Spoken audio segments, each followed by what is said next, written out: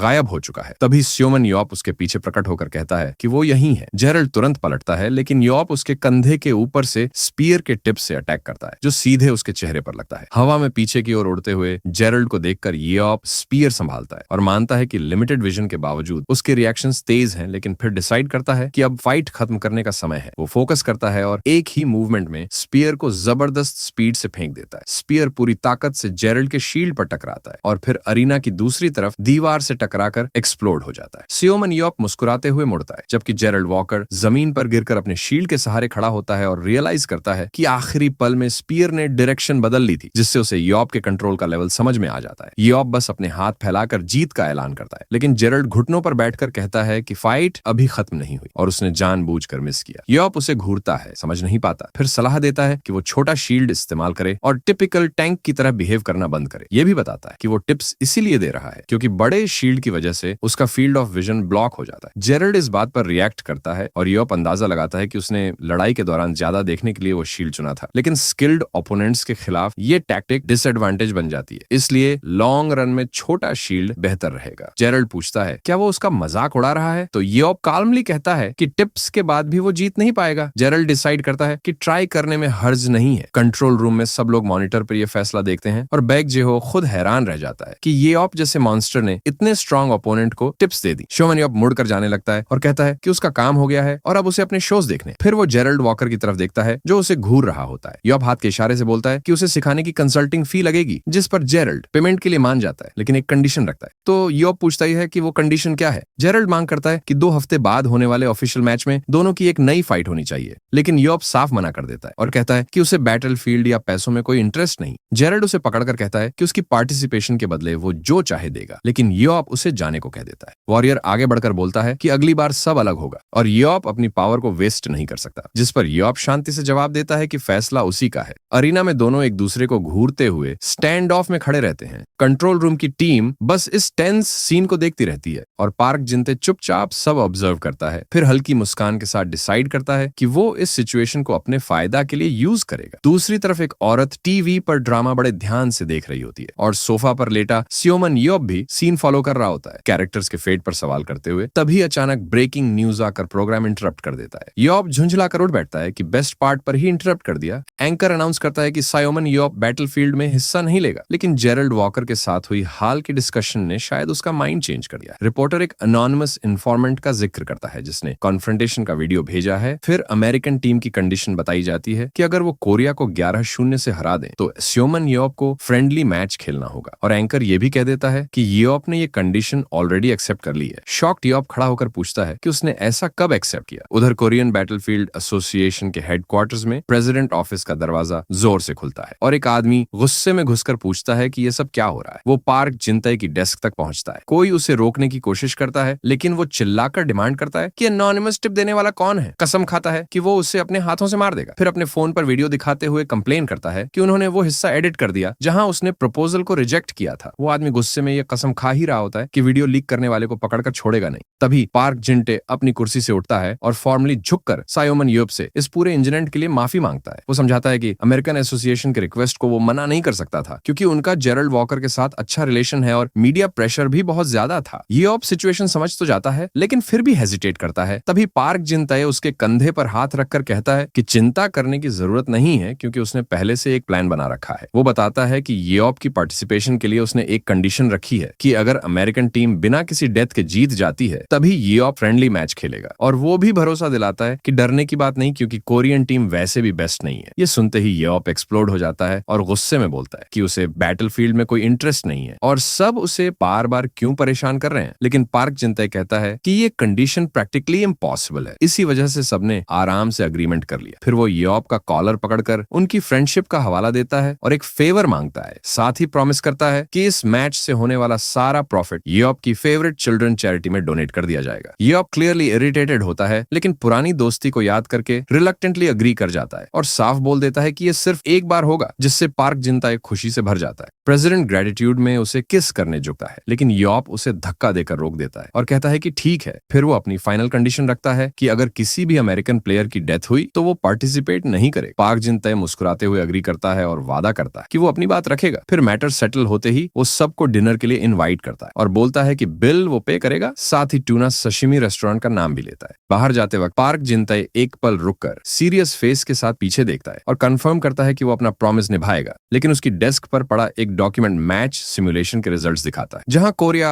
हर set हार चुकी है और वो पहले से ही माफी मांगने जैसा एक्सप्रेशन देता है। उधर न्यूज चैनल्स पर एंकर अनाउंस करते हैं कि कोरियन एसोसिएशन ने कंफर्म कर दिया है कि स्योमन यूरोप ने यूएस टीम का ऑफर एक्सेप्ट कर लिया है। दूसरे चैनल पे होस्ट बोलता है कि यूरोप बैटलफील्ड में उतर सकता है और ब्रेकिंग न्यूज में साफ दिखाया जाता है कि स्योमन यूरोप रैंक ए मैच में पार्टिसिपेट करने वाला है। घर पर स्योमन यूरोप लगातार अपने बारे में चल रही नॉन स्टॉप कवरेज देख रहा होता है और कंप्लेन करता है कि इसी वजह से उसका फेवरेट शो टेलीकास्ट नहीं हो पा रहा। वो गुस्से में बड़बड़ाता है कि वो बूढ़ा आदमी उसे जरूरत से ज्यादा परेशान कर रहा है और अब उससे रिश्ता तोड़ना ही पड़ेगा। तभी उसे और ज्यादा एंगर तब आता है जब उसे पता चलता है कि उसका फेवरेट शो पूरी तरह ब्रेकिंग न्यूज से रिप्लेस हो चुका है। वो खिड़की के पास जाकर अपनी बैड लक को कोसता है। तभी बाहर से आती एक आवाज उसका ध्यान खींचती है और वो ट्रेनिंग एरिया में झांक कर देखता है, जहां एक महिला कोन्स के बीच से बेहद हाई स्पीड में दौड़ती दिखाई देती है और एक आदमी की सुपरविजन में ट्रेनिंग कर रही होती है। स्योमन यॉप सीन ऑब्जर्व करता है। आदमी उसकी तरफ एक बॉल फेंकता है और वो हवा में ही अपने वेपन से उसे इंटरसेप्ट कर लेती है। तभी येऑप को रियलाइज होता है कि ये बैक येयन है जो ट्रेनिंग कर रही है। उसके पिता बैक जेहो उसकी रिएक्शन टाइम की तारीफ करते हैं, लेकिन कहते हैं कि टीम की मदद करने के लिए उसे और तेज होना पड़ेगा। तभी स्योमन यॉप पास आकर बोलता है कि जेहो फिर से उस पर ज्यादा सख्ती कर रहा है और वो अपने स्कैनर आईज एक्टिवेट कर देता है। एनालिसिस में बैक हेयन की एट्रीब्यूट्स सामने आती हैं, जिनमें उसकी टेलीपोर्टेशन और रोप एबिलिटी शामिल होती है, और ये आप देख लेता है कि उसकी एजिलिटी पहले ही मैक्सिमम लिमिट तक पहुंच चुकी है। वो ये भी कंक्लूड करता है कि उसका डेवलपमेंट पोटेंशियल अपने पिता के पीक लेवल से कम है, यानी वो कभी भी वैसा परफॉर्म नहीं कर पाएगी जैसा जेहो चाहता है, लेकिन उसकी स्टैमिना और स्ट्रेंथ फ्यूचर में जेहो की लिमिट्स से भी आगे जा सकती है। इसी वजह से उसका ट्रेनिंग मेथड उसके लिए सही नहीं है। लॉन पर हेयन थककर गिर जाती है और थोड़ी देर रेस्ट मांगती है। तभी पलटकर स्योमन यॉप को देखकर शॉक हो जाता है और यॉप ठंडे अंदाज में कहता है कि इस स्पीड से तो वो एक भी अमेरिकन टीम प्लेयर को किल नहीं कर पाएगी। हेयन क्यूरियस होकर पूछती है कि क्या उसने उसकी ट्रेनिंग देखी, तो यॉप जवाब देता है कि उसे अपनी एजिलिटी पर और काम करने की जरूरत नहीं है, लेकिन बैक जेहो असहमत होता है और कहता है कि थोड़ी और मेहनत से वो और बेहतर हो जाए। तब स्योमन यॉप उसकी तरफ मुड़कर साफ कहता है कि हेयन उसके जैसी नहीं है और उसे एजिलिटी और स्पीड ट्रेनिंग बंद कर देनी चाहिए, क्योंकि उसकी लिमिट्स जेहो से अलग और कम है। वो आगे समझाता है कि उसकी एजिलिटी और विप यूसेज दोनों ऑलरेडी पीक पर। यॉप कहता है कि भले ही उसके पास स्पीड टाइप एबिलिटीज हैं, लेकिन वो और उसका पिता फंडामेंटली अलग है। फिर वो हियेयोन की तरफ देखकर पूछता है कि विप से ओपोनेंट को पकड़ने के बाद वो क्या करेगी, जिस पर हियेयोन जवाब देती है कि वो या तो उसे इम्बैलेंस करके गिराएगी या फिर अपने टीममेट्स की तरफ फेंक देगी। लेकिन स्योमन यॉप कहता है कि ये गलत है और ओपोनेंट को फंसाने के बाद उसे खुद ही फिनिश करना होगा। वो समझाता है कि सिर्फ अपने पिता का स्टाइल फॉलो करना उसके लिए इनएफिशिएंट है, क्योंकि उसके पास कोई और नहीं है जो आकर आखिरी बार करे। यॉप उसके हाथ से विप और सोर्ड लेता है और कहता है कि वो दिखाएगा कि सही तरीका क्या होता है और ये कोई मुश्किल काम नहीं है। फिर वो एक ट्रेनिंग डम्मी के पास जाता है और एक ही स्मूथ मोशन विप से टारगेट को लपेट लेता है। वो समझाता है कि जैसे ही ओपोनेंट एनस्नेयर हो तुरंत आगे बढ़ना चाहिए और अगले ही पल सोर्ड से डमी को 2 हिस्सों में काट देता है। फिर हेयन और उसके पिता की तरफ देखकर पूछता है कि क्या उन्हें समझ आया। दोनों चुपचाप सीन ऑब्जर्व करते रहते हैं। तब यॉप साफ कहता है कि सिर्फ विप से कोई किल नहीं किया जा सकता, इसके लिए स्ट्रेंथ और सोर्ड ट्रेनिंग जरूरी है। वो हेयन की स्टैंस बदलकर क्लोज कॉम्बैट के लिए सेट करता है और ट्रेनर से पूछता है कि क्या अब उसे समझ आया। फिर कैजुअली बोलता है कि शुरुआत 500 स्ट्रेंथ एक्सरसाइजेस से करेंगे, जिसे सुनकर हेयन और उसके पिता दोनों शॉक में आ जाते हैं। यॉप अपने इंटिमिडेटिंग पोस्चर में तुरंत 500 स्ट्रेंथ एक्सरसाइजेस शुरू करने का ऑर्डर देता है और याद दिलाता है कि रैंक ए मैच में सिर्फ 14 दिन बचे। इसी दौरान यूएस नेशनल टीम होटल में जॉन किम जेरल्ड वॉकर की तारीफ करता है कि उसने कुछ ही दिनों में जबरदस्त इंप्रूवमेंट कर ली है। वॉकर पूछता है कि क्या फर्क वाकई इतना बड़ा है और उसका एजेंट कंफर्म करता है। जॉन किम कहता है कि शुरू में उसे शील्ड चेंज करना बेवकूफी लगा था, लेकिन अब देखकर लगता है कि उसने अपनी वीकनेस ओवरकम कर ली है और टॉप 3 तक पहुंचने का रास्ता खोज लिया है। हालांकि एजेंट वार्न करता है कि नेथन जैसे फास्ट ओपोनेंट्स के खिलाफ एडजस्ट करना मुश्किल होगा, लेकिन लॉन्ग रन में फायदा होगा। वॉकर फिर पूछता है कि ये इंप्रूवमेंट पैसे में कितनी वर्थ रखती है, जिस पर जॉन किम कम से कम $10 मिलियन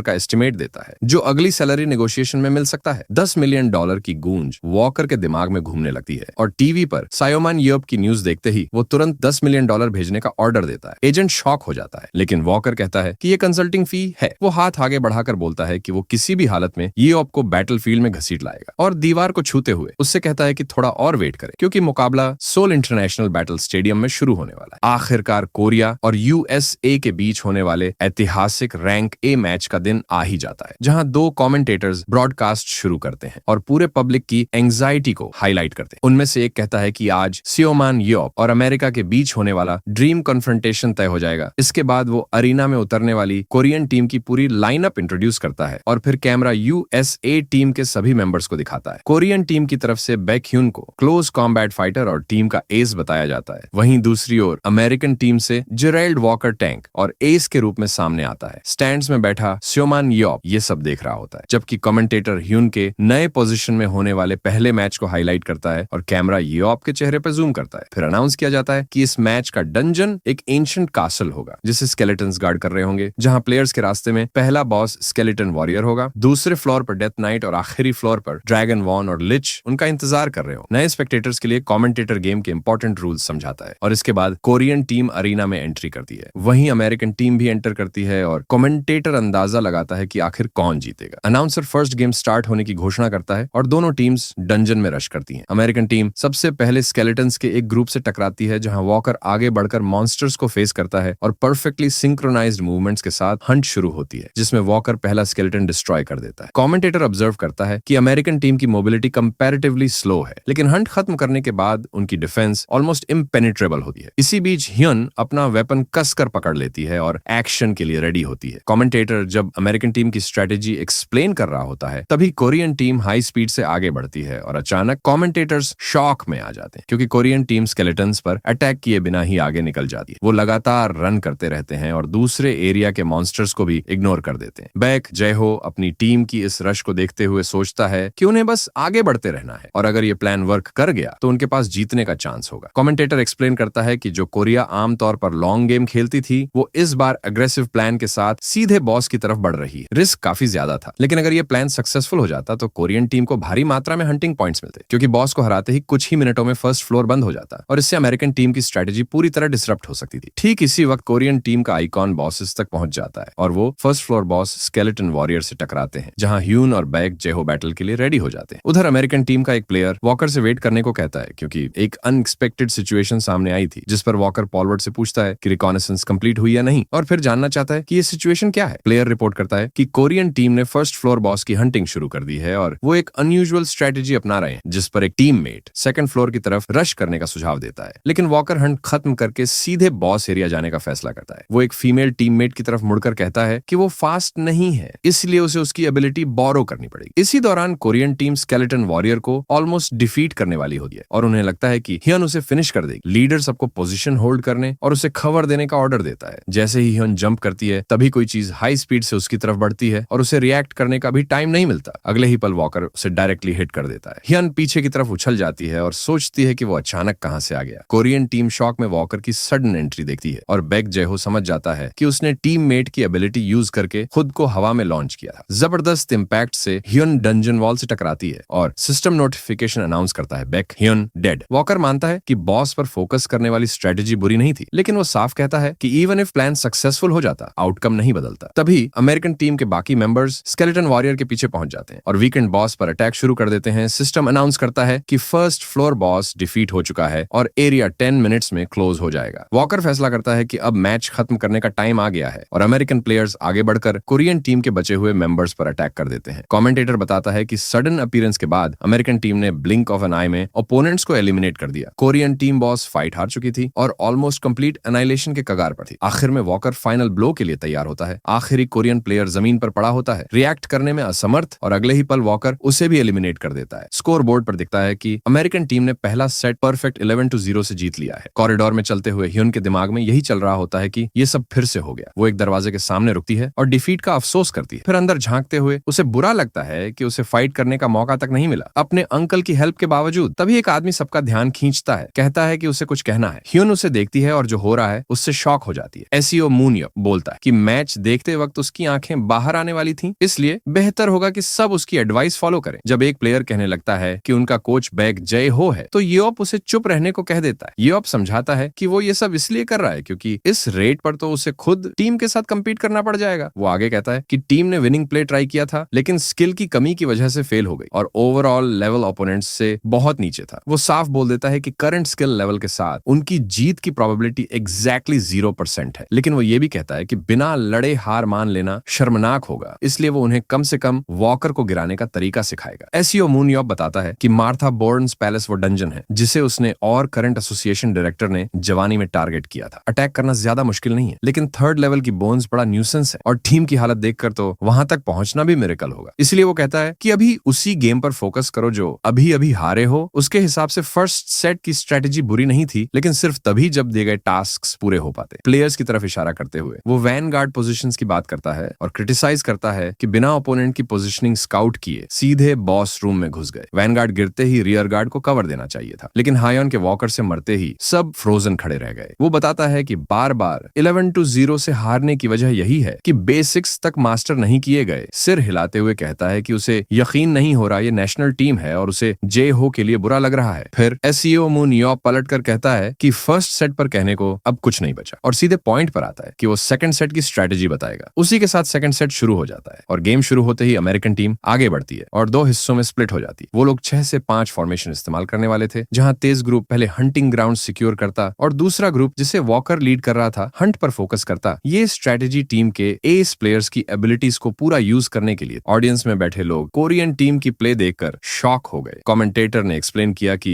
बैक हायोन अचानक गायब हुई और फिर वापस आ गई। इसके बाद पूरी कोरियन टीम फिर से डंजन में दौड़ने लगती है। कमेंटेटर्स नए टैक्टिक पर सवाल उठाते हैं क्योंकि कोरिया हमेशा डिफेंसिव स्ट्रेटेजी यूज करती आई है और हायोन का पोजीशन चेंज अनएक्सपेक्टेड था। वहीं एससीओ मून यॉप मुस्कुराते हुए ये सब देख रहा था और बोलता है कि वो लोग अच्छा कर रहे हैं क्योंकि प्लान तभी वर्क करेगा जब वो उसके ऑर्डर्स को बिल्कुल फॉलो करें, तभी उन्हें ओपनिंग मिलेगी। हायोन आगे बढ़ती है और इस बार सक्सेस के लिए रेडी होती है। अमेरिकन टीम का एक वैनगार्ड प्लेयर कॉर्नर पर रुककर स्काउट करता है और वॉकर को बताता है कि उसे आसपास कोरियन टीम नहीं दिख रही। वो अस्यूम करता है कि डंजन सिंगल पाथ वाला है तो कोरियन टीम शायद मैच के सेकंड हाफ पर फोकस कर रही होगी। वॉकर को समझ आ जाता है कि फर्स्ट सेट की डिजास्टर के बाद उन्होंने गेम प्लान चेंज कर लिया है। वो वहीं रुका रहता है क्योंकि उसे पता था कि इस रेट पर बस टाइम की बात है जब एसईओ मूनयो खुद अरीना में एंटर करेगा। तभी वॉकर के पीछे केव वॉल पर कुछ टूटता है। वो चौंक कर पलटता है और पूछता है ये आवाज क्या थी, और अगले ही पल डंजन वॉल पर जोरदार एक्सप्लोजन होती है। मलबे के बीच से पूरी कोरियन टीम उड़ती हुई बाहर आती है। जमीन पर उतरते ही वो अमेरिकन टीम को घेर लेती है जिससे अमेरिकन टीम शॉक्ड रह जाती है और वॉकर सोचता है ये लोग यहाँ पहुंचे कैसे। फ्लैशबैक में दिखाया जाता है कि एसईओ मून यॉप ने स्काउट्स को पहले जाने का ऑर्डर दिया था और सबसे तेज होने की वजह से हायोन को ओपोनेंट की सिचुएशन चेक करने भेजा था। साथ ही उसने साफ कहा था कि अगर वॉकर के ग्रुप में 5 से कम प्लेयर्स हों तो कोई मॉन्स्टर या बॉस किल मत करना, जिससे टीम हैरान रह गई। फिर वो एक्सप्लेन करता है कि सबको पता है Martha Burns palace one way path dungeon है, लेकिन वहां एक सीक्रेट पैसेज भी है जिसमें टेलीपोर्टेशन पॉइंट है जो एम्बुश के लिए परफेक्ट है और हायोन को वही यूज करने का ऑर्डर देता है। बाहर से वो पैसेज नॉर्मल वॉल जैसा दिखता है, लेकिन एसईओ मून यॉप कहता है कि वो उन्हें उसे ढूंढने का तरीका बताएगा और उसी रास्ते से वो बिना नोटिस हुए अमेरिकन टीम तक पहुंच सकते हैं। आखिर में वो सभी 11 प्लेयर्स को उसी रूट से रश करने और स्प्लिट होकर हंट कर रही अमेरिकन टीम पर अटैक करने का ऑर्डर देता है। वर्तमान में वापस आते ही कोरियन टीम उस एक्सप्लोजन से बाहर निकलती है और अमेरिकन टीम पर पीछे से हमला कर देती है। हायोन सीधे एक अमेरिकन प्लेयर के सामने उतरती है और एसईओ मून यॉप की इंस्ट्रक्शन साफ होती है कि वॉकर से लड़ते समय उसकी लेग्स को टारगेट करना है। फ्लैशबैक में हायोन इस टैक्टिक पर सवाल करती है, लेकिन ये ऑप समझाता है कि मौजूदा कंडीशंस में उसकी लेग्स कमजोर हैं क्योंकि स्मॉलर शील्ड लेने से उसका एक्सपोज्ड एरिया बढ़ गया है और वो अभी तक पूरी तरह उसके साथ एडजस्ट नहीं हुआ है। ऊपर से नो कैजुअलिटी प्रेशर, एम्बुश और एक एस्पर से सामना अमेरिकन टीम के लिए बड़ी प्रॉब्लम बनने वाला है। इसीलिए ये ऑप उनसे बस ट्रस्ट करने और इंस्ट्रक्शंस फॉलो करने को कहता है। प्रेजेंट में हायोन अपने अंकल को थैंक्स बोलती है और अमेरिकन टीम के फॉर्म लेने से पहले ही कोरियन टीम आगे बढ़ जाती है, जहां टीम सपोर्ट से हायोन को पावर ट्रांसफर की जाती है। वो वॉकर की तरफ बढ़ती है, लेकिन वॉकर उसका अटैक ब्लॉक करके 2 कोरियन प्लेयर्स को एलिमिनेट कर देता है। तभी उसे रियलाइज होता है कि हायोन ने टेलीपोर्टेशन से उसे बाईपास कर दिया था और असली टारगेट पीछे खड़े अमेरिकन सपोर्ट प्लेयर्स थे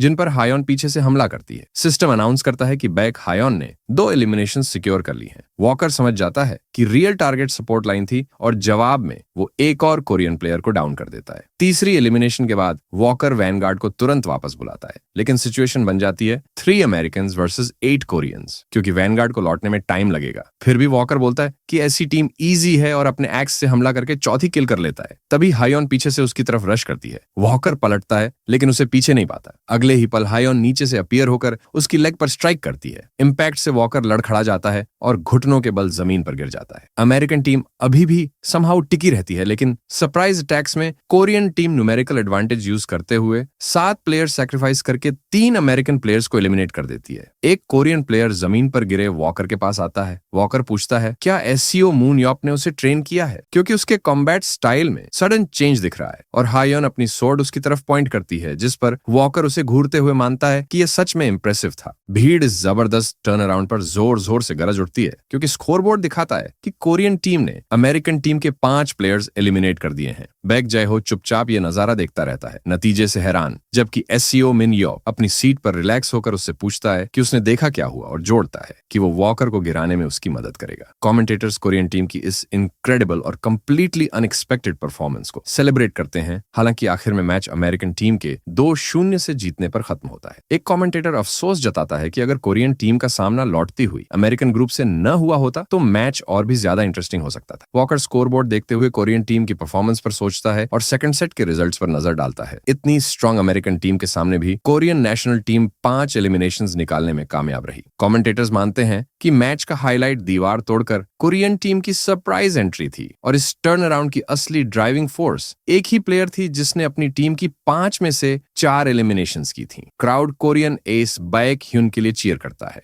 XBC स्पोर्ट्स की एंकर OGA कोच बैक जेहो का इंटरव्यू लेते हुए पूछती है कि मैच पर उनके क्या थॉट्स हैं, ये बताते हुए कि नेशनल टीम ने यूजुअल से बिल्कुल अलग साइड दिखाया। जेहो जवाब देता है कि हार के बावजूद ये टीम के लिए एक इंपॉर्टेंट लर्निंग एक्सपीरियंस और बड़ा मोटिवेटर था। रिपोर्टर फिर सेकंड सेट में सीक्रेट पैसेज इस्तेमाल करने वाली मेमोरेबल स्ट्रेटजी के बारे में पूछती है, जिस पर जेहो मानता है कि यह स्ट्रेटजी इंप्रेसिव थी क्योंकि डंजन एक ही पाथ के लिए जाना जाता था। फिर साइड में देखते हुए सच बताता है कि सेकंड सेट की स्ट्रेटजी में उन्हें हेल्प मिली थी दूर से एसईओ मिन यॉप। ये इंटरव्यू देखते हुए बड़बड़ाता है और समझ जाता है कि कोच अब भी उसे पार्टिसिपेट करने के लिए कन्विंस करने की कोशिश कर रहा है। इसके बाद बैक ह्यून इंटरव्यू के लिए आती है। रिपोर्टर उसे मोस्ट इंपैक्टफुल प्लेयर बताते हुए ट्रेनिंग के बारे में पूछती है, जिस पर वो कहती है कि उसके अंकल ने हाल ही में उसे बहुत ट्रेन किया है और उसी की सलाह पर उसने पोजीशन चेंज की। ये सब देखकर एसईओ मिन यॉप फ्रस्ट्रेट हो जाता है। आह भरते हुए सोचता है कि पिता बेटी दोनों ही उसका नाम क्यों ले रहे हैं। फिर खुद को समझाता है कि फर्क नहीं पड़ता क्योंकि यही सच है। तभी पार्क जिनते उसके पास आकर बोलता है कि वो आज भी शर्मिंदा होने पर उतना ही चिढ़ जाता है। सीओ मिन यॉप इंटरव्यू एरिया की तरफ इशारा करके पूछता है कि एसोसिएशन प्रेसिडेंट वहां क्यों नहीं, जिस पर पार्क जिनते कहता है कि दूसरों को संभालने देना बेहतर है। तब यॉप सीधे पूछता है कि अब वो क्या चाहता है। जिनते नॉस्टैल्जिया का बहाना बनाता है, याद दिलाते हुए कि उस सीक्रेट पैसेज के बारे में गिने चुने लोग ही जानते थे, जिनमें वो दोनों भी शामिल थे। यॉप मान लेता है कि सेकंड सेट की स्ट्रेटेजी उसी ने बनाई थी, लेकिन उसे स्पोर्ट्स मैच में सीक्रेट पैसेज इस्तेमाल करना थोड़ा चीप लगा। इसलिए फोर्स्ड पार्टिसिपेशन से बचने के लिए उसने गेरिला अटैक की जगह वो तरीका चुना जिस पर उसे ज्यादा भरोसा था। प्रेसिडेंट बोलता है कि उसने सुना यॉप ने हायोन को ट्रेन किया और उसने अपना टैलेंट ढूंढ लिया, जिस पर यॉप ठंडेपन से कहता है कि इसमें कुछ नया नहीं है। वो खड़ा होकर बोलता है कि इतने सालों बाद अपनी स्ट्रेटजी को एक्शन में देखना अच्छा लगा और उसका टैलेंट वेस्ट होने के लिए नहीं है। इस पर जिनताए भी मानता है कि वो सच में इनक्रेडिबल है। फिर प्रेसिडेंट उससे पूछता है कि उस टैलेंट को और यूज करने के बारे में क्या सोचता है। यॉप याद दिलाता है कि उसने बेट जीत लिया है, लेकिन जिनताए एक आखिरी रिक्वेस्ट रखता है और वादा करता है कि अगर यॉप ने मना किया तो वो कभी डिस्टर्ब नहीं करेगा। वो बताता है कि Korean professional Battleground league season जल्द शुरू होने वाला है। यॉप पूछता है क्या वो उसे प्रो लीग एथलीट बनाना चाहता है। जिनताए मना करता है और कहता है कि वो लीग से पहले फेमस प्लेयर्स के साथ एक चैरिटी मैच करना चाहता है और यॉप की पार्टिसिपेशन चाहता है। सबको उम्मीद होती है कि यॉप फिर से रिफ्यूज करेगा, लेकिन वो हैरानी से कहता है कि वो इस पर सोचकर बताएगा। जिनताए शॉक्ड हो जाता है क्योंकि यॉप हमेशा जो नहीं करना चाहता उसे सीधा मना कर देता है, मगर यॉप समझाता है कि हायोन को खेलते देख उसे क्यूरियोसिटी हुई। टीवी शोज एंटरटेनिंग है, लेकिन रियल बैटल्स अलग होते हैं और अब जब डंजन्स नहीं रहे तो लड़ने की यही एक जगह है। ये सुनकर जिनताए जोश में आ जाता है। उसका बाल बिखेरते हुए बोलता है दैट्स द स्पिरिट और फोन पर दिखाता है कि रैंक ए मैच का फुटेज 1 घंटे में 10 मिलियन व्यूज पार कर चुका है। अब 11 मिलियन से ज्यादा व्यूज और कमेंट्स में कोरियन टीम, हायोन और एसईओ मिन यॉप की जमकर तारीफ हो रही है, जिस पर यॉप चिढ़कर उसे शांत रहने को कहता है। सीओ मिन यॉप थोड़ा पीछे हटते हुए प्रेसिडेंट की एनर्जी पर कमेंट करता है, जिस पर पार्क जिनताए अपनी एक्साइटमेंट के लिए माफी मांगता है, लेकिन यॉप तुरंत क्लियर करता है कि उसने अभी पार्टिसिपेशन कंफर्म नहीं की है। जिनताए फिर से खुश हो जाता है और बोलता है कि इतना भी सोचना ही अमेजिंग है। तब यॉप पूछता है कि प्रोफेशनल लीग तो जल्द शुरू होने वाली है और लीग के इतना पास चैरिटी मैच रखना उसे सस्पिशियस लगता है, जिससे जिनताए समझ जाता है कि उसका प्लान पकड़ लिया गया है। यॉप साफ कहता है कि अगर वो चैरिटी मैच खेलेगा तो उसकी कुछ कंडीशंस होंगी। जिनताए ध्यान से उसे देखता है और एसोसिएशन प्रेसिडेंट वादा करता है कि अगर यॉप खेलेगा तो उसे जो चाहिए वो मिलेगा। इस पर यॉप मुस्कुराते हुए प्रपोजल एक्सेप्ट कर लेता है। ट्रेनिंग एरिया में वापस बैक जाए हो तलवार लेकर आता है और एसईओ मिन यॉप भाले को कंधे पर टिकाए उसका इंतजार कर रहा होता है। जय हो पूछता है कि क्या चल रहा है, तो यॉप बताता है कि प्रेसिडेंट ने उसकी सारी कंडीशंस मान ली हैं, इसलिए उसने चैरिटी मैच के लिए हाँ कर दी। वो मजाक में कहता है कि उसे दूसरी जिंदगी मिली थी और वो उसे टीवी देखते हुए बिताने वाला था, लेकिन अब जब फैसला कर लिया है तो जे हो पास आकर बोलता है कि कम से कम थोड़ी प्रिपरेशन तो करनी चाहिए। यॉप नेशनल टीम की ट्रेनिंग पर तंज कसता है। जे हो अपनी पुअर ट्रेनिंग के लिए माफी मांगता है और पूछता है कि उसे इसमें क्यों घसीटा जा रहा है, जिस पर यॉप जवाब देता है कि वो अकेला सफर नहीं करेगा और हायोन के अलावा वैसे भी अच्छे प्लेयर्स नहीं हैं। यॉप उसे अकेला छोड़ने को कहता है क्योंकि 17 साल हो चुके हैं उसे लड़े हुए। फिर कॉन्फिडेंट अंदाज में प्रॉमिस करता है कि वो उसे वापस शेप में आने तक ट्रेन करेगा। जे हो मन ही मन डरते हुए उसकी बात सुनता है। तभी यॉप अपनी स्कैनर आईज एक्टिवेट करके उसके एट्रीब्यूट्स एनालाइज करता है और बोलता है कि ट्रेनिंग की कमी से वो वीक जरूर हुआ है, लेकिन स्टेटस वापस पाना आसान होगा। फिर मुस्कुराते हुए चेतावनी देता है कि कल से हेलिश ट्रेनिंग शुरू होगी। ये सुनते ही जे हो समझ जाता है कि वो पूरी तरह डूम्ड है। फ्लैशबैक में दिखाया जाता है कि यॉप ने पार्क जिनताए के सामने अपनी 2 कंडीशंस रखी थी। पहली, चैरिटी मैच में उसी टीम में खेला जिसमें जिसमें हा यॉन हो, और दूसरी कि बेक जे हो भी उसमें पार्टिसिपेट करेगा। प्रेसिडेंट हिसाब लगाता है कि पिछले 7 हीरोज में से अगर 2 भी आ जाएं तो स्पॉन्सर्स अपने आप लाइन में लग जाएंगे। यही सोचकर वो तुरंत एक कॉल करता है और फेवर मांगता है, और कुछ ही देर में एसईओ मिन यॉप, बेक जे हो और बेक हा यॉन की चैरिटी गेम में पार्टिसिपेशन की खबर फैल जाती है। साथ ही इवेंट का काउंटडाउन शुरू हो जाता है। ट्रेनिंग के दौरान यॉप बताता है कि उसकी कनिंग टेक्निक काम करने के लिए उसे ओपोनेंट से थोड़ा फास्टर होना जरूरी है, जिस पर उसका ट्रेनर उसे डांटता है कि लेसन याद होने के बाद भी वो वैसा एक्ट क्यों कर रहा है। लेकिन यॉप बस बोलता है कि वो और तेज होने की कोशिश करेगा। पोजीशन लेते ही ट्रेनर तलवार निकालकर अटैक के लिए बढ़ता है। यॉप पीछे कूदकर डॉज करता है, फिर शील्ड से अटैक ब्लॉक करता है और लगातार आते ब्लोज को झेलता है। ट्रेनिंग के बाद ट्रेनर पूछता है कैसा लगा, तो यॉप कूल अंदाज में बोलता है कि इस बार अच्छा फील हो रहा है। ट्रेनर थकते हुए बोलता है कि 17 साल हो चुके हैं और ब्रेक चाहिए। स्ट्रेचिंग करते हुए कंप्लेन करता है कि इस उम्र में फिर से ट्रेनिंग करना टफ है, लेकिन यॉप इसे सिर्फ वार्म अप बताकर कंप्लेन बंद करने को कहता है, जिस पर सामने वाला झल्लाकर बोलता है कि 8 घंटे से ट्रेनिंग चल रही है। बुजुर्ग ट्रेनर कहता है कि उसे कोई फर्क नहीं पड़ता, उसे अपना शो देखना है, और याद दिलाता है कि यॉप पहले जैसा नहीं रहा और उसे रेस्ट चाहिए। लेकिन यॉप बताता है कि उसका अपॉइंटमेंट है और वो वैसे भी शो नहीं देख पाएगा। उनका डेस्टिनेशन होता है कोरियन बैटलफील्ड एसोसिएशन की मैसिव बिल्डिंग, जहां टेक्निकल टीम मैनेजर यू ह्युन सू उनका स्वागत करता है और कंफर्म करता है कि ये ऑप एवाटार टेस्ट के लिए आया है। फिर वो वर्ल्ड बैटलफील्ड एसोसिएशन से आए मिस्टर ब्राउन टेनर को इंट्रोड्यूस करता है, जो आज के टेस्ट ओवरसी करेंगे। टेस्ट शुरू होने से पहले ये ऑप सवाल करता है कि और टेस्ट्स की जरूरत क्यों है, तो ह्युन सू समझाता है कि उसने एथलेटिक एबिलिटी वाला हिस्सा स्किप करके सीधे एवाटार क्रिएशन किया था, इसलिए एवाटार को सेफली यूज करने के लिए उसके फिजिकल एबिलिटीज का डिटेल्ड डेटा जरूरी है। यॉप इस टेक्नोलॉजी की प्रिसीजन सुनकर शॉक्ड हो जाता है। ह्युन सू कंफर्म करता है कि सिस्टम प्लेयर की पूरी फिजिकल कॉन्स्टिट्यूशन स्कैन करके एवाटार में रिफ्लेक्ट करता है, और यहाँ तक कि एस्पर पावर्स को भी मैनिफेस्ट कर सकता है, जिन्हें यूजर ने भी अभी तक डिस्कवर नहीं किया। और यही बात एसईओ मिन यॉप को काफी इंटरेस्टिंग लगती है।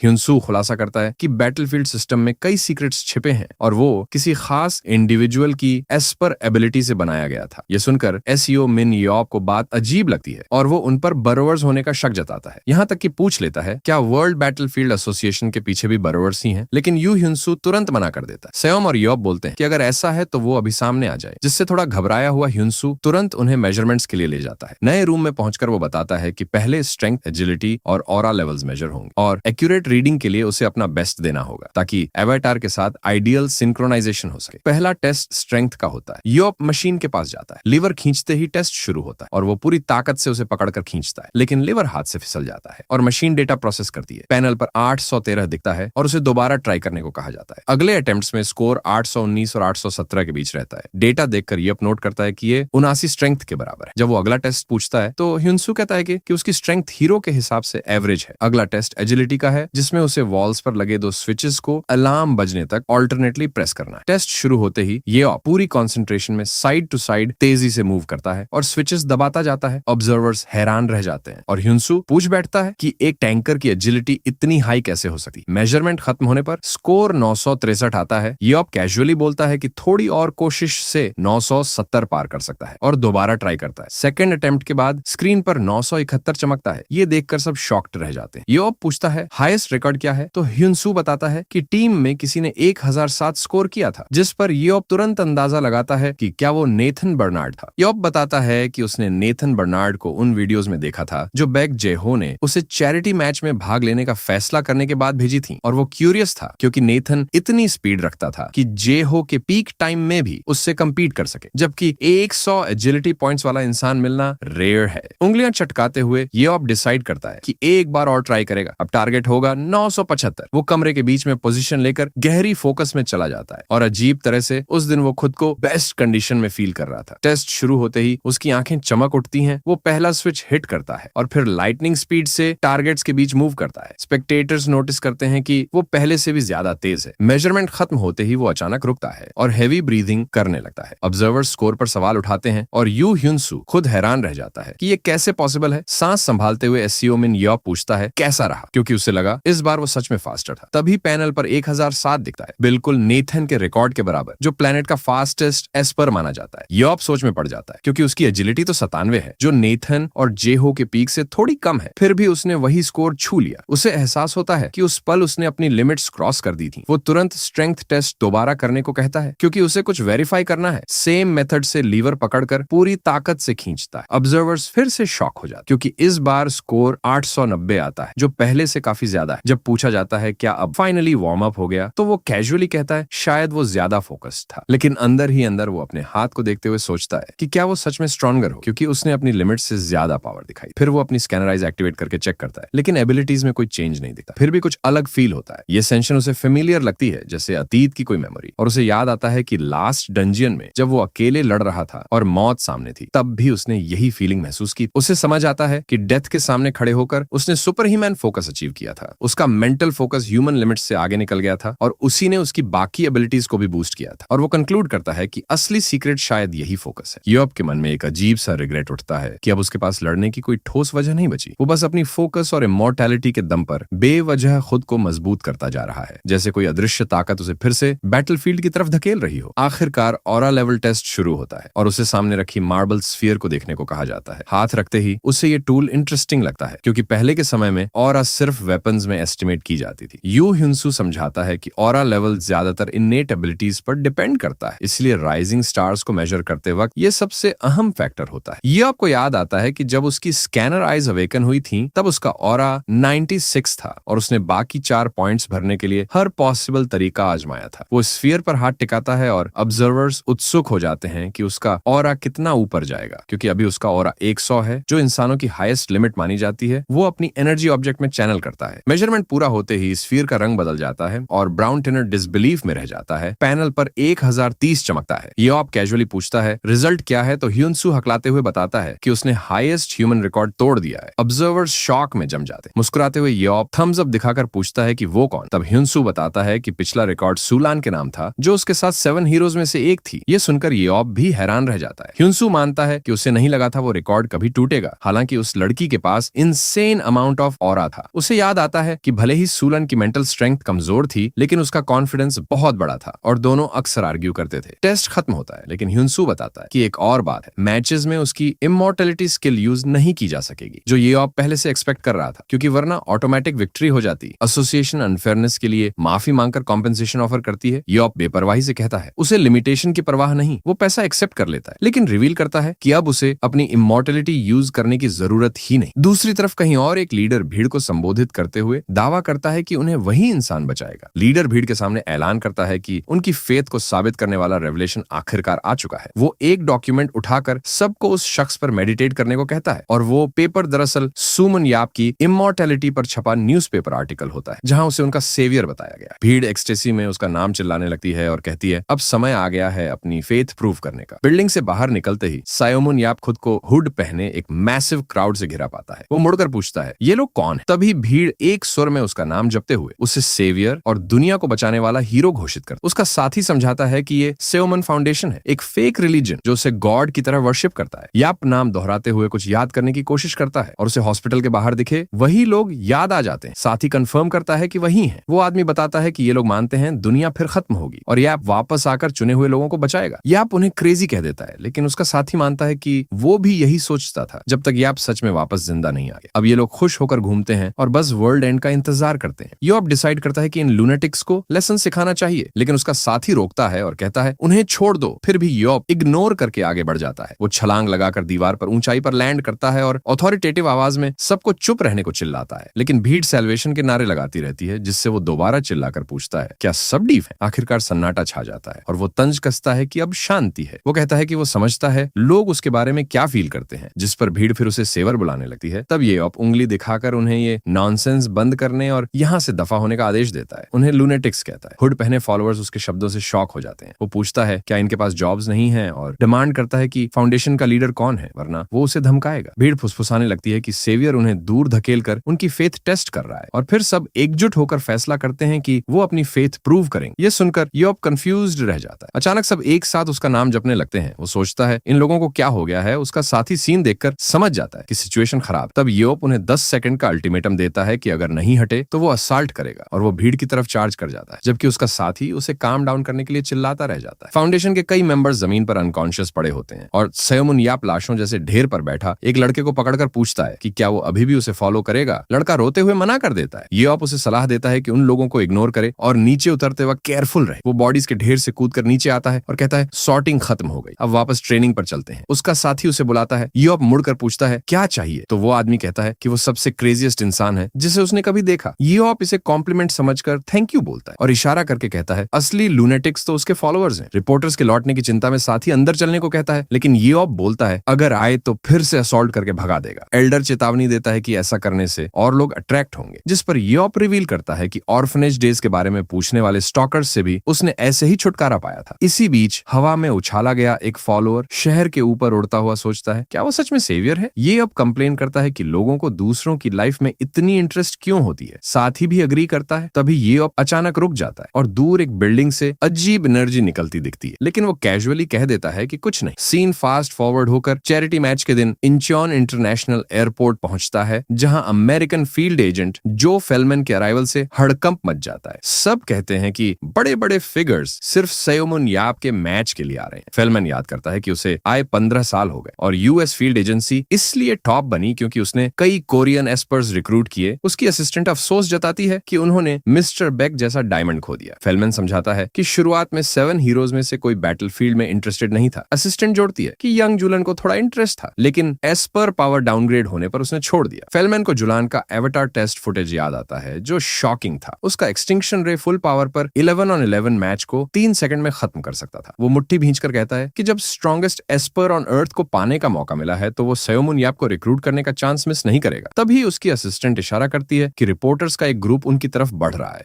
अचानक जो फेलमैन की नजर एक और आते हुए शख्स पर टिक जाती, वो है यूरोपियन फील्ड एजेंट जेक रैंड, जिसे फेलमैन तुरंत पहचान लेता है। रैंड पास आकर ग्रीट करता है और कहता है कि इस बार फेयर और ऑनेस्ट फाइट होगी, लेकिन फेलमैन जानता है ये इतना आसान नहीं होगा। रिपोर्टर्स फोटो खींचते हैं और दोनों के बीच टेंशन साफ महसूस होती है। फेलमैन ठान चुका है कि उसका प्राइज कोई नहीं छीनेगा। दूसरी तरफ 2 आदमी ये सब देख रहे होते हैं और कहते हैं कि जिसने उनका डंजन बिजनेस बर्बाद किया था वही अब बैटलफील्ड में उतर रहा है। ये हैं मोरो ब्रदर्स, जो पेरिस लुमियर बैटलफील्ड क्लब के मालिक हैं, और वो डिसाइड करते हैं कि सेयोमुन याप को इग्नोर नहीं किया जा सकता। वो एक्साइटेड होकर ऐलान करते हैं कि किसी भी कीमत पर उससे कॉन्ट्रैक्ट साइन करवाएंगे। एयरपोर्ट लॉबी में अब तीनों ग्रुप्स आमने सामने खड़े हैं। सबकी नजरें टकराती हैं और कोई पीछे हटने को तैयार नहीं। हवा में साफ टेंशन तैरने लगती है क्योंकि कोई भी सेयोमुन याप को किसी और के हाथ जाने नहीं देना चाहता। तभी हाई हील्स की आवाज गूंजती है और सबका ध्यान उधर चला जाता है। कॉन्टिनेंट की अनटचेबल एक वॉकिंग टैक्टिकल वेपन की तरह 7 हीरोज में सबसे छोटी सुलैन एंट्री करती है और कैजुअली बताती है कि वो एक लड़के से मिलने आई है जिसे वो जानती है। सीन चैरिटी इवेंट लोकेशन पर शिफ्ट होता है, जहां फायरवर्क्स के नीचे भीड़ उमड़ी हुई है। कोई कहता है जगह ठसाठस भरी है। अरीना के अंदर एक स्पेक्टेटर बकवास करता है कि वॉर के दौरान दुनिया की पॉपुलेशन कम नहीं हुई, लेकिन दूसरा उसे डांट देता है। पहला आदमी बेपरवाह रहता है पर उसे सावधान रहने को कहा जाता है क्योंकि रेड कारपेट पर लिमुजीन आ चुकी है। डोर खुलता है और सेयोमुन याप बाहर निकलकर रेड कारपेट पर चलता है। मुस्कुराते हुए कहता है अब थोड़ा फन किया जाए। क्राउड जोर से चीयर करती है तो बैक जेहो बड़बड़ाता है कि लोग उसके जैसे बंदा के लिए इतने एक्साइटेड क्यों हैं। याप हंसकर कहता है ये सब जिहो की मेहनत का कमाल है जिसने उसे प्रेजेंटेबल बनाया। तभी रिपोर्टर्स दौड़ते हुए आते हैं और मिस्टर सेयोमुन याप मिस्टर बैक जेहो से शॉर्ट इंटरव्यू मांगते हैं। जेहो उसे प्रेस की तरफ धकेलते हुए फुसफुसाता है कि कुछ स्ट्रेंज मत बोल देना। चारों तरफ से घिरा याप इरिटेटेड हो जाता है कि उसे बेट की तरह यूज किया जा रहा है। तभी एक रिपोर्टर सीधा सवाल दाग देता है, सेयोमुन फाउंडेशन के फॉलोअर्स पर हुए अटैक के बारे में वो क्या कहना चाहेंगे। रिपोर्टर्स लगातार सवाल दागते रहते हैं, फाउंडेशन के साथ हुई अल्टरकेशंस, मैच को लेकर उसकी फीलिंग्स और 17 साल बाद सुलान की अचानक एंट्री पर उसका क्या रिएक्शन। याप उसका नाम सुनकर चौंक जाता है। रिपोर्टर कंफर्म करता है कि वो आज ही कोरिया पहुंची है चैरिटी मैच देखने और किसी ऐसे लड़के से मिलने आई है जो मैच में है। याप के दिमाग में तुरंत डाउट आता है कि कहीं वो बॉय उसी को तो रेफर नहीं कर रही। कॉरिडोर में घुसते हुए वो दीवार पर हल्का टैप करता है। चलते समय दूसरे कॉम्पिटिटर्स फुसफुसाते हैं कि आखिरकार स्टैच्यू की रियल वर्जन देखी और सोचते हैं असल में वो कितना स्किल्ड है। बैक जेहो के पास पहुंचकर ये पूछता है क्या उसने न्यूज सुनी और बताता है कि सुलन कोरिया में। जेहो गहरी सांस लेकर कहता है कि आखिर वो दिन आ ही गया। एक कॉलीग मजाक में सलाह देता है कि अब से शील्ड साथ रखना। याप याद करता है कि वो पहले थोड़ा रूड था, लेकिन जेहो तुरंत सुधारता है कि वो उसे तब तक कर्स करता था जब तक वो रो न दे। याप को यकीन नहीं कि वो अब रिवेंज लेगी, लेकिन मन ही मन सोचता है कहीं वो अपना एक्सटिंक्शन रे उसी पर न चला दे। जेहो कहता है पता नहीं समय के साथ उसने भुलाया है या नहीं, और याद दिलाता है कि वही बंदा है जो उसे हमेशा इरिटेट करता था। फ्लैशबैक में 17 साल पहले का समय दिखता है जब सब फुल स्विंग में था। चाइनीज एस्पर सुलान 7 हीरोज में से एक थी जिसे लास्ट मनोरंजन के लिए चुना गया था। अमीर और ताकतवर पेरेंट्स की इकलौती बेटी होने के कारण वो गवर्नमेंट प्रोटेक्शन में पली थी। 17 साल की उम्र में क्वीन की तरह पाली गई थी, लेकिन जो इंसान अपनी कमी पर रो पड़े वो ये आपको बिल्कुल पसंद नहीं। इसी वजह से वो उसे पेस्ट करता था। कहता था, एक्ट करने से पहले सोचो, दिमाग सिर्फ डेकोरेशन के लिए है क्या? उसे स्लो कहकर चढ़ाता था और पोक करके पूछता था, पावर्स क्यों नहीं यूज करती जब कहा जाता है? वो दावा करता था कि हेडलेस चिकन उससे बेहतर होगा और कम से कम अपनी एस्पर पावर तो सही से यूज करे। यंग सूलान कांपते हुए उसे घूरती रहती। प्रेजेंट में लौट कर जीहो और उसका कॉलीग सिर हिलाते हैं और कहते हैं, लगता है इसका दूसरा फ्यूनरल भी देखना पड़ेगा। जीहो कहता है वो बात की बात है, अभी ज्यादा अर्जेंट मैटर है। फिर प्लेयर्स की ग्रुप की तरफ मुड़कर सबका अटेंशन मांगता है और चैरिटी मैच कैसे काम करेगा ये समझाने लगता है, मानते हुए कि सबको बेसिक्स पहले से पता है। पैक जेहो समझाता है कि बैटलफील्ड पर एक बिल्कुल नया प्लेयर है, इसलिए वो जल्दी से मैच प्रोसीजर क्लियर कर देता है। चैरिटी मैच टीम लव और टीम होप के बीच होगा। टीम लव नेशनल सिलेक्शन है, जबकि टीम होप इनवाइटेड प्लेयर्स से बनी है। बस बैकह्यून एक्सेप्शन है और इसी टीम होप के कोच खुद बैक जेहो होंगे। साथ ही सायोमुन याप भी इसी टीम का हिस्सा रहेगा। जेहो मानता है कि उसे थोड़ा टेंशन है क्योंकि काफी समय से उसने वेपन नहीं पकड़ा, लेकिन उम्मीद करता है सब उसका ख्याल रखेंगे। टीम होप के कैप्टन पार्क चुलहो भरोसा दिलाते हैं कि वो पूरी कोशिश करेंगे। योप मन ही मन ऑब्जर्व करता है कि इतने साल बाद भी जेहो शायद इन सबसे 1000 गुना बेहतर है। वो बैक जेहो और बैक ह्यून का डेटा एनालाइज करके कंक्लूड करता है कि इन स्पेक्स के साथ ये तीनों तो ठीक रहेंगे, लेकिन बाकी टीम खास इंप्रेसिव नहीं है। तभी उसकी नजर एक प्लेयर पर जाती है। वो चॉय ह्यूक का डेटा स्कैन करता है, जिसकी स्पेशल एबिलिटीज हैं फोकस्ड ऑरा, जो ऑरा को तुरंत वेपन में कंसंट्रेट करती है, और रीइंफोर्स्ड ड्यूरेबिलिटी। उसकी मैक्स स्ट्रेंथ 90 है। योप सोचता है कि ये लड़का डिसेंट टैंकर बन सकता है और उसे बुलाकर बात करता है। चॉय ह्यूक फॉर्मली इंट्रोड्यूस करता है खुद को प्रॉक्सिमिटी डीलर के रूप में। प्राउडली कहता है कि वो सांगसोंग स्प्रिट्स रिप्रेजेंट करता है और बताता है कि वो मिस्टर सायोमुन याप जैसा टैंकर बनना चाहता था, लेकिन अपनी शॉर्ट हाइट की वजह से डीलर बन गया। अपनी एस्पर एबिलिटी के बारे में वो कहता है कि बस ऑरा को वेपन में फोकस करके अटैक कर सकता है। योप तुरंत समझ जाता है कि उसने अभी तक अपनी रीइंफोर्स्ड ड्यूरेबिलिटी अवेकन नहीं की, इसीलिए डीलर बना हुआ है। फ्लैशबैक में उसका कोच कहता है कि वो टैंकर बनने के लिए बहुत छोटा और तेज है और उसे डीलर असाइन कर देता है। प्रेजेंट में लौटकर योप हेयॉन से शील्ड लाने को कहता है। वो तुरंत दौड़ जाती है और योप एक बड़ा पॉट लिड चॉय ह्यूक को थमा देता है। बिना समय गंवाए योप बेसिक्स सिखाना शुरू कर देता है। शील्ड को चेस्ट से चिपका कर रखना, आगे बढ़कर अटैक करना और तुरंत रिट्रीट करना। यंग ह्यूक आर्ग्यू करने की कोशिश करता है कि वो डीलर है, लेकिन योप घूरते हुए पूछता है क्या वो बैक टॉक कर रहा है। बाकी प्लेयर्स ये पूरा सीन देखकर शॉक हो जाते हैं कि जिस बंदा से अभी अभी मिला उसकी पोजीशन इंस्टेंटली चेंज कर दी। चॉय ह्यूक तुरंत बैक जेहो की तरफ हेल्प के लिए देखता है, लेकिन कोच पूरी तरह साइलेंट रहता है। बैक जेहो उसे इग्नोर करते हुए टीम फॉर्मेशन अनाउंस करता है। 4 टैंकर्स, 6 डीलर्स और एक सपोर्ट। ये सुनते ही चॉय ह्यूक को समझ आ जाता है कि कोच ने उसे पूरी तरह अबैंडन कर दिया है। वो अंदर से डिस्पेयर में चला जाता है और उसी वक्त जेहो बोल देता है कि अब सब लोग गियर अप करो। आर्मर पहनते ही सायोमुन याप थोड़ा सरप्राइज्ड हो जाता है। वो बोलता है कि आर्मर काफी लाइट है। जेहो कंफर्म करता है कि ड्यूरेबिलिटी वॉर एरा आर्मर जितनी ही स्ट्रांग है और कैजुअली पूछता है कंफर्टेबल है ना। जेहो फिर पूछता है कि कैसा लग रहा है। याप रिप्लाई करता है कि बस थोड़ा स्ट्रेंज फील हो रहा है। उसने कभी सोचा नहीं था कि वो फिर से ये यूनिफॉर्म पहनेगा। जेहो उसे वेपन्स के बारे में रियश्योर करता है कि ओरिजिनल से बस थोड़ा एडजस्ट किया गया। याप अपना शील्ड इंस्पेक्ट करता है, स्पीयर का मैकेनिज्म चेक करता है और प्रेज करता है। जेहो प्राउडली कहता है कि स्पीयर पर उन्होंने एक्स्ट्रा अटेंशन दिया है। जेहो कहता है ये वही हिस्टोरिकल वेपन्स हैं जिन्होंने दुनिया बचाई थी, लेकिन याप करेक्शन मार देता है। ये वेपन्स तो 1 साल पहले स्पेशली उसके लिए बनाए गए। कोच वार्न करता है कि गार्ड डाउन मत करना, तुम स्ट्रांग हो, लेकिन तुमने मॉन्स्टर्स और बर्वर्स से फाइट किया है। वो नेशनल प्लेयर्स ह्यूमन से लड़ने के लिए ट्रेन हैं और उनके पास गेम एक्सपीरियंस तुमसे कहीं ज्यादा है। हल्की सी स्माइल के साथ याप रिप्लाई करता है कि वो ये बात याद रखेगा कोच पाइक। फिर थम्स अप देता है। वो एक्सपीरियंस प्लेयर्स की स्किल देखने के लिए रेडी है। स्टैंड्स में क्राउड पूरी तरह वाइल्ड हो जाता है। स्कोर बोर्ड अनाउंस करता है team hope versus team love. दोनों टीम्स लाइनअप में खड़ी हो जाती। पास से देखकर एक प्लेयर नोटिस करता है कि नेशनल टीम अलग वाइब दे रही है। याप ऑब्जर्व करता है कि सामने वाली टीम का एवरेज स्किल ज्यादा है, लेकिन कोई भी खास स्पेशल टैलेंट वाला नहीं दिख रहा। वो बैक जेहो से पूछता है कि क्या प्लेयर्स को रिक्रूट करते वक्त स्कोर किया जाता है। जेहो कंफर्म करता है कि मल्टीपल कैटेगरीज में फाइनल स्कोर एनालाइज किया जाता है। एक कॉलीग एक्सप्लेन करता है कि क्योंकि स्कोर जनरल ग्रेड्स पर बेस्ड होता है, इसलिए सामने वाली टीम में कोई भी स्पेसिफिक एरिया में एक्सट्रीमली टैलेंटेड नहीं होगा। तभी याप की नजर एक प्लेयर पर टिक जाती। अपोजिंग टीम के बीच में एक यंग लड़का गम चबाते हुए खड़ा है। एनालिसिस बताता है कि ओवरऑल लेवल्स तो ठीक ठाक हैं, लेकिन उसका फोकस बेहद लो है। याप मन ही मन सोचता है क्या ये भी किसी रिच फैमिली का स्पॉइल्ड किड है। अचानक वो लड़का सीधे उसे घूर कर बोलता है क्या देख रहा है बूढ़े। वो यंग लड़का उसे पहचान लेता है। तुम सायोमुन याप हो ना। उसे याद आता है कि अमेरिका के खिलाफ ए मैच में उसने कंप्लेन किया था कि याप बीच में इंटरफियर कर रहा था। तब उसने ये भी बोला था कि याप को बैटलफील्ड का असली मतलब भी नहीं पता। याप कैजुअली अपने टीममेट से बोलता है जरा 1 सेकंड के लिए पोजीशन स्वैप कर लो। फिर वो सीधे उस लड़के के पास जाता है और बोलता है लगता है तुम्हें मुझसे कोई सीरियस प्रॉब्लम। शिम यंगसू कंफर्म करता है, कहता है कि पिछले मैच में उसका एटीट्यूड एटीट्यूड उसे बिल्कुल पसंद नहीं आए। बिना खुद खेले सब जानने का नाटक करना अच्छा नहीं लगता। याप बस हंस देता है। यंगसू छिड़कर पूछता है, क्या फनी है? याप अचानक पूछता है, तुम्हारे फादर क्या करते हैं? वो जवाब देता है, एसोसिएशन के वाइस प्रेसिडेंट हैं। तभी अनाउंसमेंट होता है, सभी प्लेयर्स मैदान में एंटर करें। याप उसे यूपी कहकर अंदर चलने को बोलता है, लेकिन यंगसू उसका हाथ पकड़ लेता है। ये निकनेम क्यों और मेरे फादर के बारे में क्यों पूछा? याप जवाब देता है, बस क्यूरियोसिटी थी, किस तरह के बाप ने तुम्हारे जैसा इडियट बास्टर्ड पाला है। फिर उसकी आवाज थोड़ी हैवी हो जाती है। वो रिवील करता है कि उसका पास्ट आसान नहीं था और उसे स्पॉइल्ड बच्चे बिल्कुल पसंद नहीं, जिनमें रेजिलियंस जीरो हो। स्मर्क करते हुए वो मिडिल फिंगर दिखाता है और कहता है, थैंक्स टू यू, अब मेरा मूड बन गया है बैटलफील्ड में उतरने का। और सुन, तुम आज डेड हो। उसी वक्त अरीना में उसका नाम गूंजता है, सयोमुन याप। अनाउंसर डिक्लेयर करता है, वो मोमेंट आ चुका है जिसका सबको इंतजार था। 17 साल बाद हीरो खुद प्लेयर बनकर अरीना में एंटर कर रहा है। नैरेटर कहता है, भले ही ये चैरिटी गेम है, लेकिन स्पेक्टेटर नंबर्स अनमैच्ड होने वाले। ऑडियंस में कई सेलिब्रिटीज मौजूद हैं। अमेरिकन नेशनल टीम से जेरल्ड वॉकर, एजेंट्स जो फेलमैन और जेक रैंड भी आए हैं। 7 हीरोज में से एक सयूलन भी मैच देख रहा है। साथ ही मोरो ब्रदर्स भी स्टैंड्स में बैठे हैं। अब चैरिटी मैच ऑफिशियली शुरू होता है। पहले राउंड का फील्ड रिवील होता है, स्पाइरल केव ऑफ आजा। ये एक 3 सर्कुलर जोन डंजन जिसमें सीक्रेट पैसेज भी है। अंदर स्केलेटन एरेक्निड्स और सर्पेंट्स जैसे मॉन्स्टर्स भरे पड़े हैं। मैच होगा टीम लव, जो करंट नेशनल सिलेक्शन मेंबर्स से बनी है, और टीम होप, जिसमें 17 साल पहले वाला लेजेंडरी हीरो है। सीन रिवाइंड होता है 10 मिनट पहले। एक आदमी अपनी टीम को ब्रीफिंग दे रहा है। वो समझाता है कि स्टार्टिंग पॉइंट्स अलग हैं। टीम होप शुरू करेगी जोन 5 से और टीम लव जोन 1 से, अरीना के बिल्कुल ऑपोजिट साइड्स पर।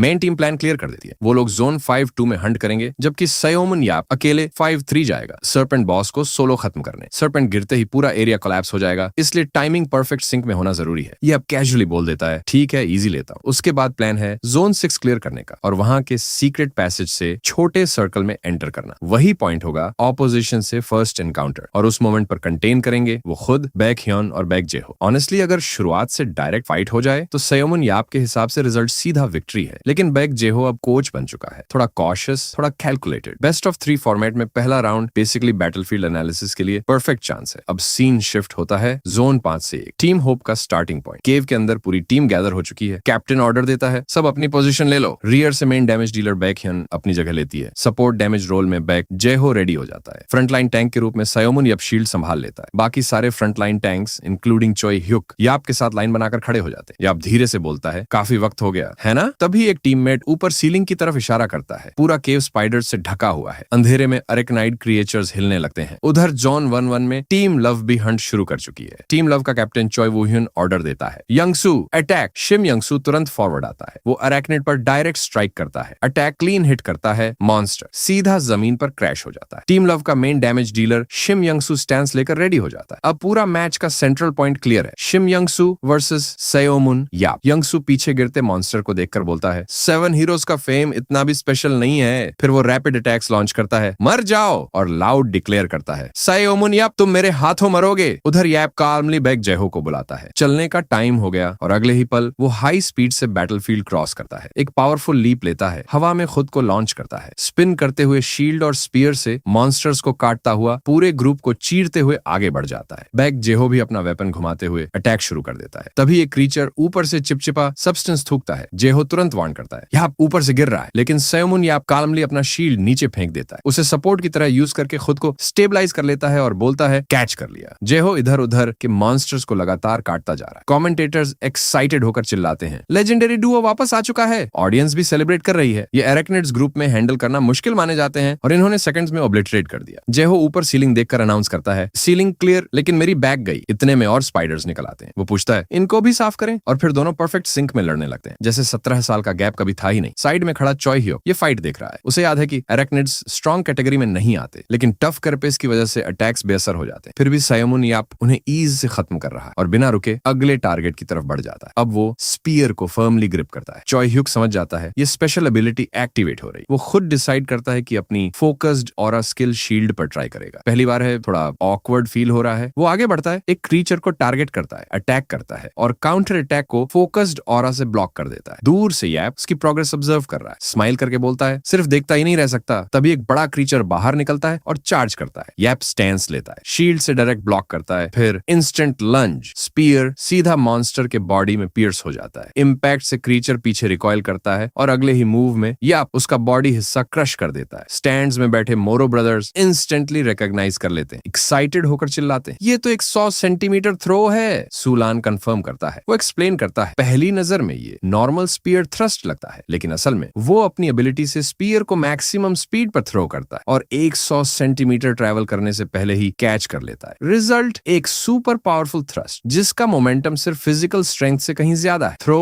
और कैच का टाइमिंग परफेक्ट होना चाहिए, एक भी एरर अलाउड नहीं। लेकिन सेओमन याप इसे ऐसे एग्जीक्यूट करता है जैसे सांस लेना। सूलान हंसते हुए कंक्लूड करता है, 17 साल पहले भी और अब भी सेओमन याप बस इरिटेटिंग ही है। उधर एक और मॉन्स्टर पीछे से अटैक करता है। याप कैजुअली बैक जयहो से पूछता है, तुम्हारी साइट क्लियर हो गई? उसी वक्त क्रीचर चॉय ह्यूक पर पीछे से वार करने जाता है। ह्यूक ब्लो के लिए रेडी हो जाता है, लेकिन याप बीच में आकर ब्लॉक कर देता है। ये जल्दी खत्म करना है। वो क्रीचर के ऊपर लीप करता है और मिड एयर से फाइनल ब्लो दे देता है। लैंडिंग के बाद कैजुअली बोलता है, मेरा अपॉइंटमेंट है, लेट नहीं हो सकता। Zone 5 1 officially clear. Captain team को कांग्रेट्स देता है, गुड जॉब। वो अगला मूव अनाउंस करने ही वाला होता है, लेकिन नोटिस करता है याप गायब है। चॉय ह्यूक एक्सप्लेन करता है, वो जोन 5-3 क्लियर करने चला गया और कहा फॉलो करना। कैप्टन सिर हिलाता है, इम्पल्सिव है लेकिन सोच समझकर एक्ट करता है। फिर कमांड देता है, सब जोन 5-2 की तरफ एडवांस करो। Scene shift zone 5-3। पूरा एनवायरनमेंट ट्रेम्बल कर रहा है। वहां खड़ा है जोन बॉस सरपेंट। सेओमन याप उसे देखकर मुस्कुराता है। आखिरी बार लड़े थे, ऐसा लग रहा है जैसे कल की बात हो। वो पूरी फोकस के साथ बैटल स्टैंस लेता है। आ जाओ। सरपेंट तेजी से चार्ज करता है। यप फ्लोर पर स्लाइड करता हुआ परफेक्ट पोजीशन लेता है। फीट और शील्ड जमीन पर ब्रेस करता है। इम्पैक्ट को एंड्योर करता है। फिर पावरफुल अपवर्ड स्ट्राइक स्पीयर सीधा सरपेंट के जॉ पर हिट करता है। डिटर्मिन्ड एक्सप्रेशन के साथ प्रेशर मेंटेन करता है। फिर कैजुअली मुड़कर पूछता है, आ गए तुम लोग? मुझे लगा एरिया क्लियर करने में तुम लोग फॉरएवर ले लोगे। टीम पहुंचती और देखती है सरपेंट की बॉडी उसके पैरों के नीचे पड़ी। वो सच में बॉस को सोलो डिफीट कर चुका है। यप समझाता है, मैच सिस्टम पॉइंट्स पर बेस्ड है। पॉइंट्स अर्न करोगे तो स्ट्रॉन्गर बनोगे। हमें वो पॉइंट्स चाहिए। बाकी क्लीन अप टीम को छोड़ देता है, खुद डिपार्चर की तैयारी करता है। बैक जहो, बैक हायोन, फॉलो मी। वो रिवील करता है, मेरे पास एक ग्रेट प्लान है। तीनों मेन ग्रुप से अलग होकर टीम अमूर लव के हंटिंग जोन की तरफ बढ़ते हैं। रास्ते में मॉन्स्टर्स अवॉइड करते हुए क्वाइटली एडवांस करते हैं। चलते चलते यैप बोलता है, सरपेंट तो ऑलमोस्ट एक ब्लो में ही मर गया था। फिर बैटलफील्ड का हंटिंग पॉइंट सिस्टम एक्सप्लेन करता है, सिर्फ कुछ एरेक्निड्स मारकर ज्यादा पॉइंट्स नहीं मिलते। तभी बैक जेओ हाफ स्मग के साथ पूछता है, ये तुम्हारा पावर कहीं तुम्हारे 110 पॉइंट माइंडसेट से इन्फ्लुएंस तो नहीं हो रहा? पर बैक जेओ इम्पेशेंट होकर बोलता है, प्लान है तो ऑर्डर्स क्यों नहीं दे रहे? अभी टीम अमूर से एनकाउंटर होने वाला है। सेओमन याप कामली रिवील करता है, प्लान सिंपल है। उनकी टीम में एक प्लेयर है योंगसू, स्किल अच्छा है लेकिन माइंडसेट खराब। वो क्लियर करता है, अगर योंगसू वहां नहीं मिला तो पहले सिचुएशन ऑब्जर्व करेंगे, फिर ऑर्डर्स दूंगा, लेकिन अगर वो मिला तो plan change. Scene shift zone 12। Team Amur अपना हंट खत्म अनाउंस करती है। कैप्टन चॉय वुहियन फॉर्मेशन चेंज डिक्लेयर करता है। टीम स्प्लिट होगी जोन 9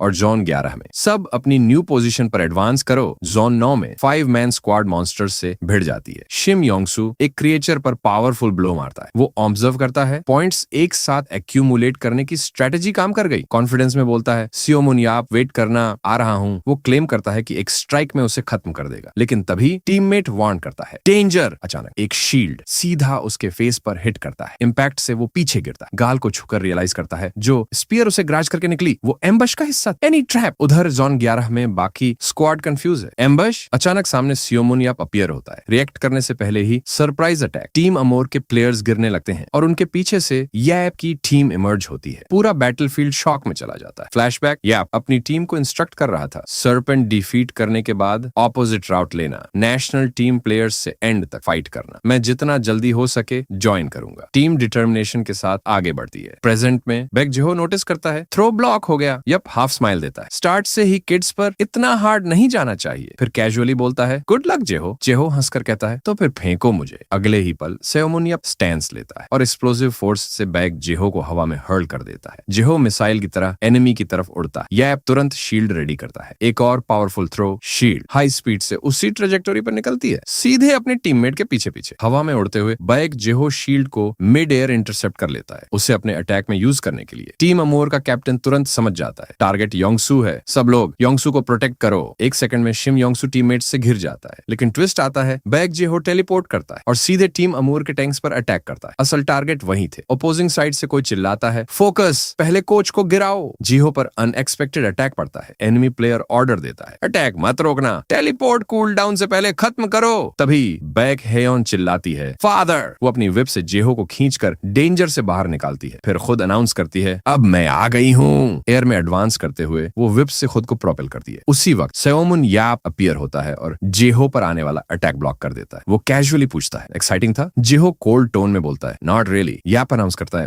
अब सारे टैंक्स डाउन। तीनों रीग्रुप होते हैं। याप पूछता है, अब 3 on 3? बाकी टीम अमूर प्लेयर्स शॉक में रिएक्ट करते हैं। याप प्रपोज करता है, हर कोई अपना ओपोनेंट चुन लो। शिम योंगसू चैलेंज एक्सेप्ट करता है। ऑडियंस स्टेडियम में चीयर करने लगी है। ये प्ले बेहद क्लेवर और कोऑर्डिनेटेड था। कमेंटेटर्स एक्सप्लेन करते हैं, योंगसू पर फेक अटैक करके असली में 2 प्लेयर्स एलिमिनेट किए और क्लीन एस्केप लिया। वो हाईलाइट करते हैं सेओमुन याप का हिस्टोरिक फर्स्ट मूव, जिसमें उसने स्पीयर कंट्रोल करके बैक जिहो पर आने वाला अटैक रोका। नैरेटर उसे ट्रू टैक्टिशियन बताता है, एक कॉमन एबिलिटी को मैक्सिमम पोटेंशियल तक यूज करने के लिए। लेकिन कमेंटेटर्स बोल ही रहे होते और उसी वक्त सेओमुन याप फिर से बैक जिहो को हर्ल कर देता है। बैक हियन तेजी से शिम योंगसू का पीछा करती। लास्ट टीम अमोर प्लेयर भी उनके पीछे आता है। ऑपोजिंग साइड से नेथन बर्नार्ड अटैक करता है। हियन लीप करके डॉज कर जाती है। अचानक या सीधे योंगसू के पीछे अपीयर होता है। वो पूछता है, इतना कॉन्फिडेंस कहाँ गया? शील्ड सीधा उसके फेस पर स्मैश, फिर शील्ड दोबारा थ्रो, इस बार हेड पर डायरेक्ट हिट। योंगसू जमीन पर गिर जाता है। सेओमुन याप उसके पास वॉक करता है। अपोजिंग टीम रियलाइज करती है उनके 5 टीममेट्स एलिमिनेट हो चुके। बैटलफील्ड पर साइलेंस छा जाता है और डोमिनेंस क्लियर है।